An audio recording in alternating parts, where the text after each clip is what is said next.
Je suis Johan de Marketing 301, le podcast qui aborde des sujets marketing souvent jugés complexes, alors qu'en réalité, il suffit de comprendre certains mécanismes pour décupler les ventes de votre business en ligne. Après avoir créé une agence digitale en 2010, puis avoir racheté une société e-commerce en 2013, toutes deux toujours en activité, j'ai fait le choix de vous transférer mes meilleures compétences à travers Marketing 301. Bonne écoute. Bonjour, aujourd'hui on va rentrer dans la peau d'un évaluateur de chez Google. Alors tu n'es pas sans savoir, j'imagine que Google fait la pluie et le beau temps aujourd'hui en ce qui concerne les moteurs de recherche, dans le milieu des moteurs de recherche, de la génération de résultats sur Internet, c'est vraiment Google qui domine. Et donc il faut savoir que Google, c'est un ensemble de bots, d'algorithmes qui, en fonction de certaines règles, vont classer les sites les uns par rapport aux autres, va en dégrader certains, va en préférer d'autres. Voilà, il y a des règles qui sont faites et le classement est généré de façon algorithmique, mais pas que. Je ne sais pas si tu es au courant, mais il y a aussi des mains humaines qui régissent un petit peu, qui font aussi la pluie et le beau temps chez Google et qui vont juger de la qualité d'un site sur Internet de façon à améliorer son positionnement ou à le dégrader en fonction de certains critères qu'on va voir dès aujourd'hui. Alors, ce qu'on va voir aujourd'hui, je ne le sors pas de mon chapeau, c'est issu d'un document plus ou moins confidentiel pour lequel un accès a été donné sur Internet. Donc j'ai pu récupérer ce document qui est entièrement en anglais, qui fait 164 pages. Donc tu vois que c'est quand même la Bible de l'évaluateur chez Google. Donc le nom de ce document, c'est le Search Quality Evaluator Guidelines, c'est-à-dire les directives des évaluateurs de qualité de recherche chez Google. Donc voilà, avec mon équipe, on a réalisé la traduction, enfin on est en train de finaliser la traduction de ce document, de façon à ce qu'il soit accessible au plus grand nombre, parce que là il y a 164 pages de guidelines, de directives, de règles du jeu Google qui sont destinées, ce document en fait il est destiné aux évaluateurs de chez Google qui sont chargés d'évaluer la qualité des pages et des sites web qui vont être amenés à évaluer. Donc voilà, donc dans ce document, il est constitué de 3 grandes parties. La première partie, ce sont les règles sur l'évaluation de qualité d'une page. Donc c'est ce qui régit un petit peu, c'est les règles du jeu, tout simplement, que Google enseigne à ses évaluateurs. La deuxième partie, c'est tout ce qui concerne comment comprendre l'utilisateur mobile et ses besoins, c'est-à-dire que dans ce document, Google va expliquer à ses évaluateurs comment il doit interpréter une page sur ordinateur ou sur mobile de façon à juger de sa qualité, puisque pour juger la qualité de quelque chose, il faut avoir des bases, il faut avoir une base de connaissances et une base de règles, de critères qui vont auquel le site évalué va répondre plus ou moins bien, et donc en fonction de la réponse à ces critères, le site aura une note plus ou moins intéressante. Donc tout d'abord, ce qu'on apprend, donc là c'est un résumé de la première partie parce que voilà, il y a vraiment plusieurs il y a 164 pages, donc on peut pas faire tenir un condensé en 20 minutes de 164 pages, surtout qu'il y a des choses qui sont un petit peu techniques. Juste pour en terminer, donc je t'ai parlé de la partie numéro 1, la partie numéro 2, il y a une troisième partie de ces guidelines qui concernent les besoins d'évaluation, enfin les lignes directrices, quels sont les besoins d'évaluer, pourquoi on a besoin d'évaluer la qualité d'un site. Donc ça, Google explique à ses évaluateurs pourquoi on a besoin de leur expertise et de leur évaluation. Et enfin, il y a des annexes qui expliquent comment utiliser la plateforme d'évaluation, puisque les quality raters, les évaluateurs, ont accès à un outil là qui est strictement confidentiel, auquel nous n'avons pas accès nous en tant qu'internautes ou professionnels du web, un outil qui permet justement d'évaluer les sites sur lesquels les évaluateurs vont passer, et donc voilà, d'influencer le classement en fonction de certains critères. Donc oui, il y a vraiment des petites mains humaines en plus des robots chez Google qui vont juger de la qualité d'un site, qui vont faire des recherches, voir si vous avez les bonnes informations, si vous n'avez pas du contenu erroné. Donc c'est tout ce qu'on va voir dans cet épisode. Donc tout d'abord, les guidelines informent que un site de bonne qualité doit renseigner ou une page, un contenu de bonne qualité doit renseigner l'utilisateur ou répondre à une problématique. C'est-à-dire que tous les contenus un petit peu superficiels qui n'ont aucune valeur ajoutée, potentiellement, ne vont pas être notés comme qualitatifs. Et ça, c'est très important. Il faut savoir que la note de qualité, c'est une échelle de plusieurs... comment dire, il y a plusieurs valeurs, donc ça va de très très bas à très très haut. Donc il y a, si je me trompe pas, 3, 6, 9, il y a 9 degrés de qualité, donc vous voyez c'est quand même assez précis, assez fin, sachant que le curseur peut être placé entre très très bas et très bas. L'évaluateur peut tout à fait jauger un petit peu de la qualité comme ça, à main levée, sur ce qu'il aura trouvé en fonction des critères qui sont dictés dans ces guidelines. Ce qui est intéressant aussi quand on lit ces guidelines, c'est en ce qui concerne les e-commerce, puisque bien évidemment, un quality rater, un évaluateur ne va pas juger un site humoristique de la même manière qu'il va juger un site journalistique, donc d'information, ou encore un site e-commerce. Les critères vont être évolutifs en fonction des besoins en transparence face aux utilisateurs, c'est-à-dire qu'un site humoristique, le fait d'avoir les coordonnées du webmaster, c'est pas forcément indispensable pour que le site soit rendu utile aux personnes qui cherchent à s'amuser sur Internet. Par contre, sur un site e-commerce, un site qui n'affiche pas des informations de contact sera potentiellement jugé comme de faible qualité, parce que là effectivement quand on achète, quand on exerce une dépense en ligne, Google estime que c'est intéressant de savoir à qui on envoie son argent, et c'est tout à fait légitime. Donc voilà, faut savoir que Google c'est pas le gros méchant qui cherche absolument à vous pénaliser. Il faut plutôt voir ça comme une entité qui cherche à délivrer une information vraiment la plus qualitative possible aux utilisateurs lambda qui font une recherche. C'est ce qui fait aussi la crédibilité de ce moteur de recherche et son succès, c'est-à-dire que si Google demain se met à délivrer des contenus ou des résultats de mauvaise qualité ou de faible qualité ou pire dangereux, c'est-à-dire des sites qui se sont fait pirater et pour lesquels les utilisateurs qui pensent mettre leur carte bancaire en toute sécurité se font voler leur numéro de CB, Google ça se jouerait en sa défaveur et ça deviendrait un moteur de recherche peu recommandable. Et donc avec tout ce qu'il y a derrière, donc c'est-à-dire AdSense, le business model de Google entre autres, ce n'est pas de délivrer des résultats gratuits, c'est surtout de vendre aux annonceurs, donc aux e-commerçants et aux professionnels du web, des AdWords, c'est-à-dire des pubs qui vont être affichés au-dessus des résultats de recherche naturelle. Donc c'est vraiment ça le business model. Mais pour que ces annonces publicitaires soient intéressantes pour les annonceurs, il faut qu'il y ait un public. Et le public, pour qu'il ait un intérêt à venir sur Google, il faut que quand il recherche quelque chose sur Google, il y trouve une vraie information pertinente. Donc voilà, c'est super important de comprendre ça, tout simplement parce que Google c'est pas juste un algorithme, il y a vraiment une vraie logique derrière, d'autant plus avec l'intelligence artificielle qui arrive petit à petit et qui, je suppose, là ça n'engage que moi, va petit à petit remplacer les évaluateurs humains, quoi qu'il en restera toujours une poignée à mon avis, puisqu'il y a des choses qui ne pourront dans un court terme pas être remplacé par l'intelligence artificielle, tout simplement le jugement justement entre un site humoristique qui propose des vidéos de chats et un site de e-commerce qui vend des savons. Voilà, les besoins ou les critères de qualité, d'autorité et de confiance ne sont pas forcément les mêmes. Ensuite, donc en e-commerce, justement, dans les guidelines, on apprend que c'est super important de faire figurer tes informations de contact, ta politique de paiement, ta politique d'échange et de retour, de remboursement. Donc c'est pas juste des pages qu'on voit un petit peu partout, qui sont un petit peu pénibles à faire, hein, puisqu'on a l'impression que c'est tout le temps la même chose sur tous les sites, donc on serait tenté de faire du copier-coller à droite ou à gauche.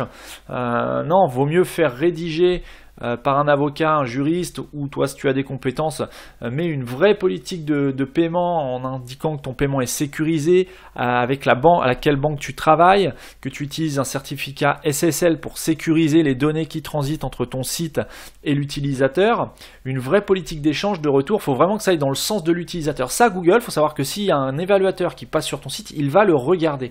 Il va regarder également s'il y a un numéro de contact téléphonique, si tu as une adresse email ou au moins un formulaire formulaire de contact, à savoir que je déconseille fortement d'afficher en clair son adresse email sur un site internet. Si tu veux te faire spammer, c'est le meilleur moyen. Mets ton adresse email en clair sur internet et là tu es sûr de recevoir des mails publicitaires.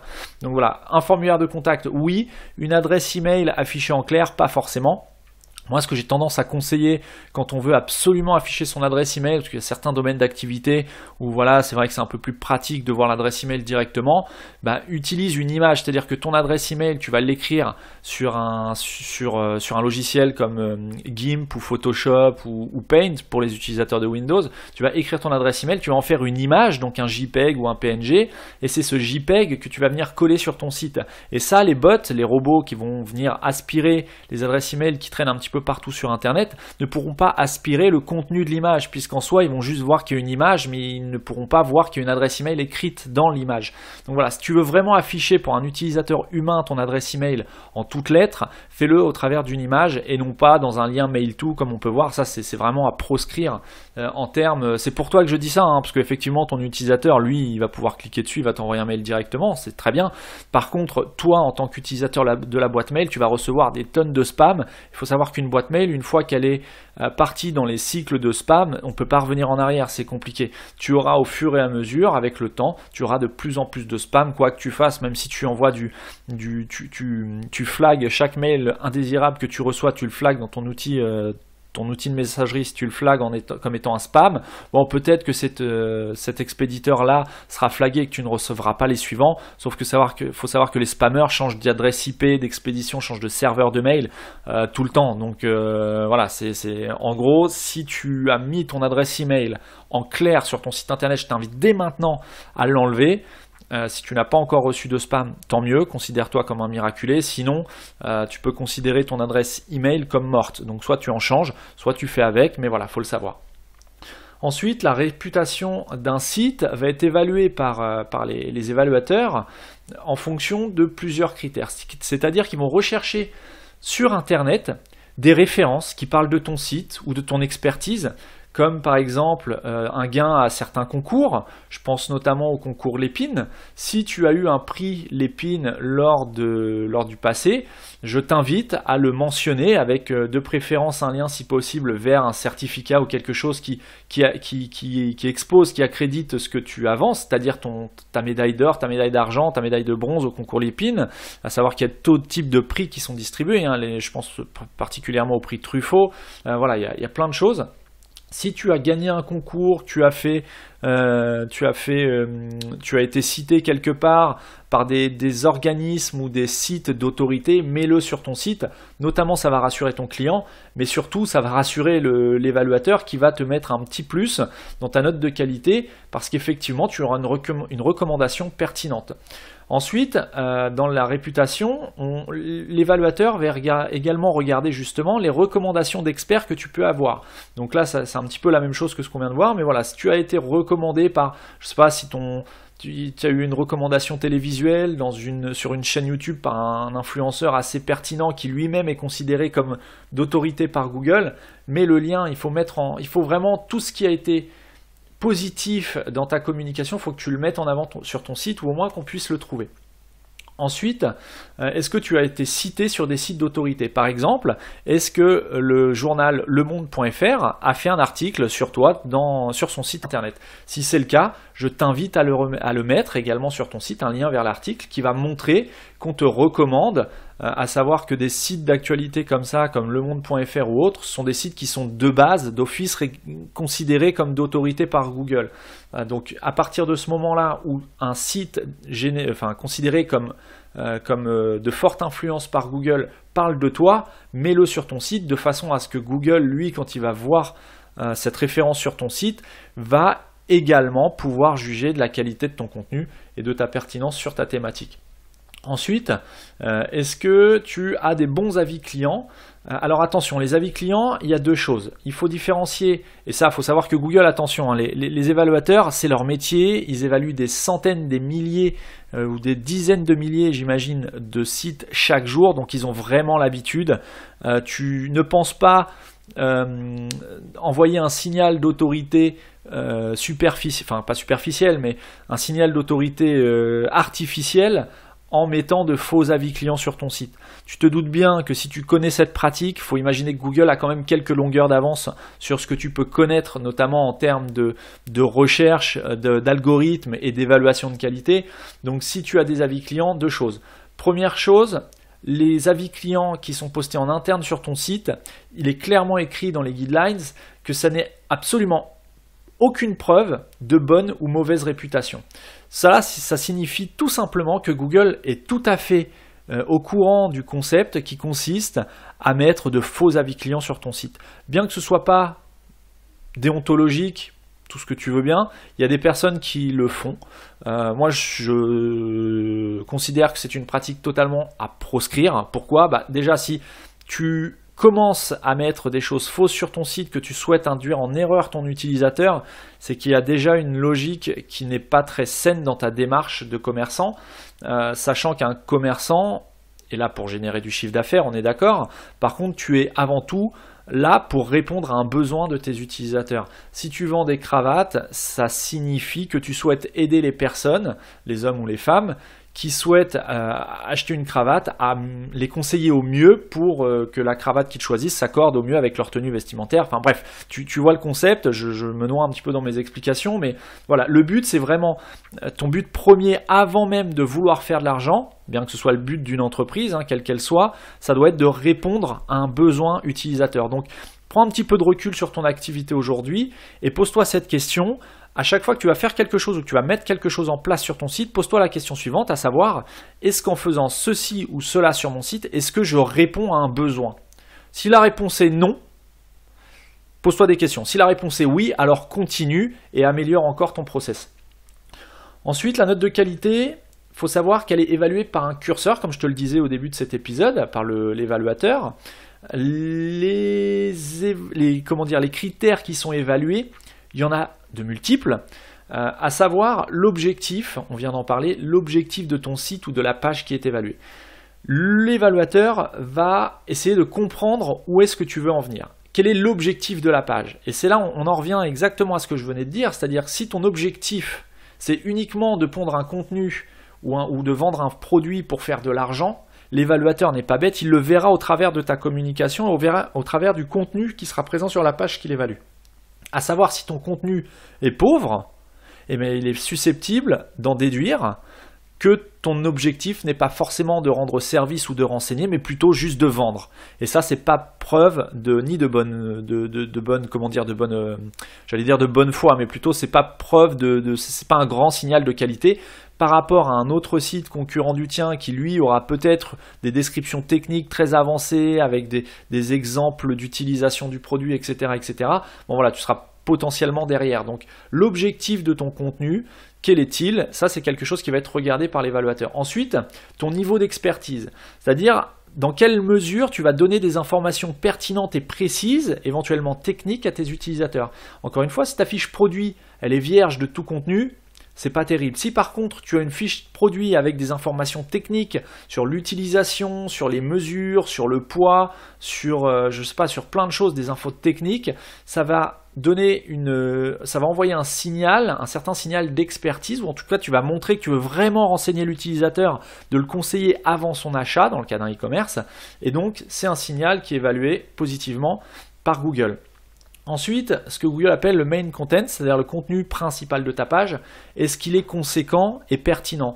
Est-ce que tu vas décrire ton produit de façon intelligente ou est-ce que tu vas mettre simplement une ligne, feu avant droit pour Volvo, c'est pas terrible. Maintenant, si tu commences à mettre un contenu qui va expliquer que ce feu éclaire dans de bonnes circonstances, dans de bonnes conditions, qui permet d'avoir un éclairage affûté même en conditions de pluie, de brouillard, si tu mets des informations pertinentes, des exemples, ça sera considéré comme un bon contenu par les évaluateurs.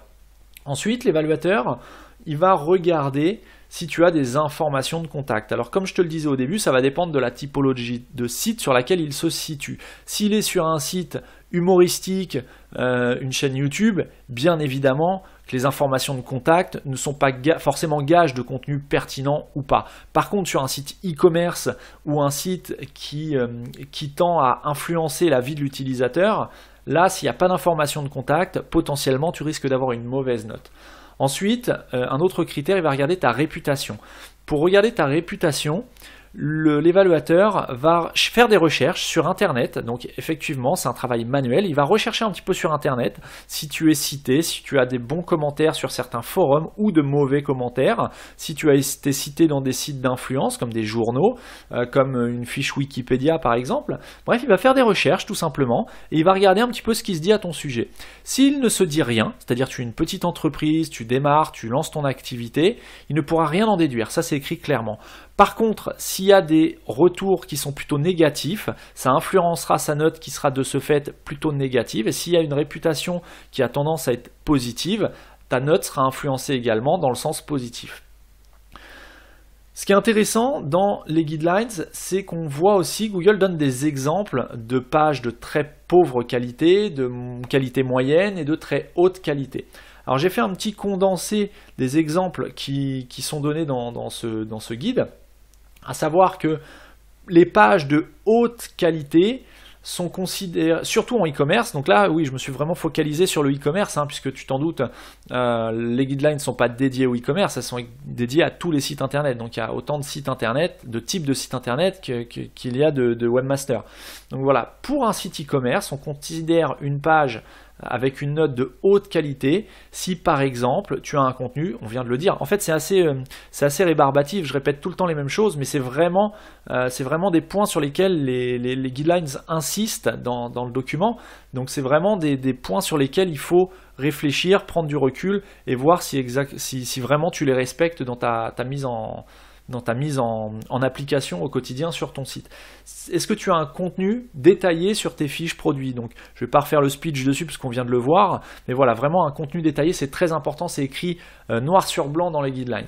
Ensuite, est-ce que tu as un EAT élevé? Le EAT, on va revenir juste après, je vais vous expliquer ce que c'est tout de suite, à savoir qu'il y a deux types de critères, pas deux critères, mais de concepts qui sont répétés dans ces guidelines, à savoir le concept de l'EAT, donc la lettre E, la lettre A, la lettre T, pour expertise, autorité et fiabilité. Donc en anglais, expertise, authority et trustworthiness. Tu excuseras mon accent, mais c'est des mots un petit peu technique. Et tu as le concept YM, YL pour Your Money, Your Life. À savoir, Your Money, Your Life, ce sont des sites qui sont considérés YMYL comme ayant potentiellement un impact sur la santé des utilisateurs, sur la santé financière, sur la santé mentale ou sur la sécurité des utilisateurs. Exemple, un site d'actualité, donc d'actualité ou d'actualité financière par exemple, on peut citer BFM TV, BFM Business, pardon. Le site de BFM Business est à mon sens considéré comme Your Money, Your Life par les évaluateurs chez Google, puisqu'il a potentiellement un impact sur la santé financière des téléspectateurs, des personnes qui suivent ce qui se passe à la télé et sur le site. Donc ces sites-là, type YM, YL, auront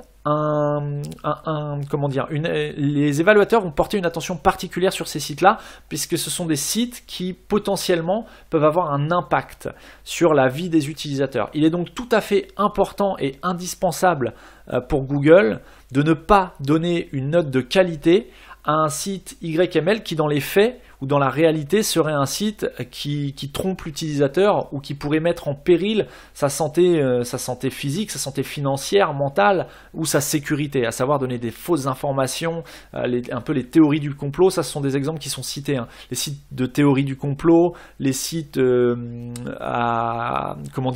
sur l'apologie du terrorisme, voilà, tout ce genre de sites, il y a vraiment évidemment, apologie du terrorisme, théorie du complot, ce sont des contenus qui sont plutôt à proscrire sur Internet, ou en tout cas, tu te doutes bien qu'ils ne vont pas être mis en avant sur Google. Mais voilà, il y a deux types de sites. Et pour en revenir aux EAT, donc expertise, autorité, fiabilité, les pages en e-commerce seront considérées de haute qualité.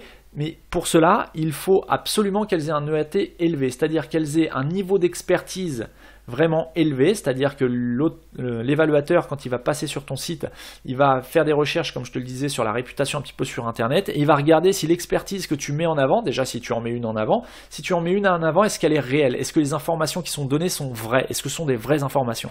Donc c'est super important de ne pas mettre n'importe quoi non plus sur ton site ou sur ta fiche produit sous prétexte de vouloir faire du contenu pour Google, parce que s'il y a un évaluateur qui passe sur ta fiche et que tu as mis n'importe quoi, là ça va te pénaliser et il est beaucoup plus difficile de remonter d'une pénalité plutôt que de ne pas se faire pénaliser et de faire bien du premier coup, ou faire correctement du premier coup. Ensuite l'autorité, ça va être la réputation. Il va regarder un petit peu les références qu'il peut trouver sur toi sur Internet, et la fiabilité, c'est tout simplement, est-ce que tu es fiable, est-ce qu'il y a de bons avis extérieurs à ton site sur ton site ou sur les produits que tu commercialises, à savoir, pour en revenir aux avis clients dont on a parlé tout à l'heure, il y a les avis internes, les avis externes, donc autant l'évaluateur ne va pas forcément tenir compte des avis internes, autant il va tenir compte de façon assez importante des avis externes. Les avis externes, ce sont les avis qui vont être laissés sur les forums, sur les chats, enfin sur des sites qui n'ont rien à voir avec ton site, pour être qui sont logiquement considérés comme un peu plus objectifs que ceux qui sont sur ton site, dans la mesure où on ne sait pas si sur ton site c'est toi ou si c'est ce sont de vrais clients qui ont laissé des avis. Malheureusement, il y a des personnes un peu malhonnêtes, aussi bien dans les clients qui vont faire de la fraude, mais aussi dans les e-commerçants qui vont vouloir tromper les utilisateurs en mettant de faux avis. Ça, c'est une pratique à proscrire. Je te déconseille fortement de le faire, tout simplement parce que déjà, tu n'es pas dans la bonne démarche. Et si tu veux avoir un site e-commerce ou une activité en ligne qui décolle, il faut être dans la bonne démarche. Et voilà, tôt ou tard, toute personne qui cherche à tromper ou qui vole ou qui escroque, tôt ou tard, tu te feras démasquer et ta réputation, là, pour le coup, derrière, elle est grillée de chez grillée. Donc voilà, dès le départ, mets en place les bonnes pratiques. Alors oui, c'est compliqué d'avoir des avis clients. Les gens, une fois que tu as commandé, n'ont pas forcément le temps ni l'envie de laisser un avis, que ce soit positif ou négatif. Bon, en général, quand c'est négatif, là, ils prennent le temps. Quand c'est positif, tout va bien. Donc ils reviennent pas forcément sur le site. Donc oui, c'est compliqué, mais il y a des techniques pour ça. On en reparlera dans d'autres épisodes. Mais voilà, tout ça pour dire, il faut vraiment être dans la bonne démarche. Ensuite, j'ai trouvé intéressant de relever principalement les pages. Quelles sont les pages qui sont considérées par les évaluateurs comme des pages à de très faible qualité.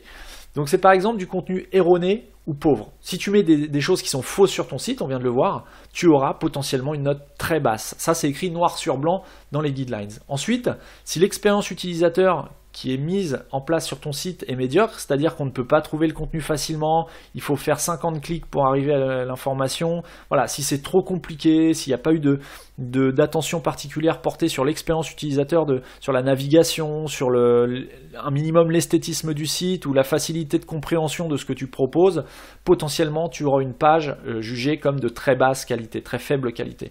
Ensuite, les problèmes techniques. Si ton site est truffé de bugs, qu'il y a des choses qui s'affichent alors que c'est pas censé s'afficher, des pop-up dans tous les sens, des publicités, potentiellement tu auras une note très basse.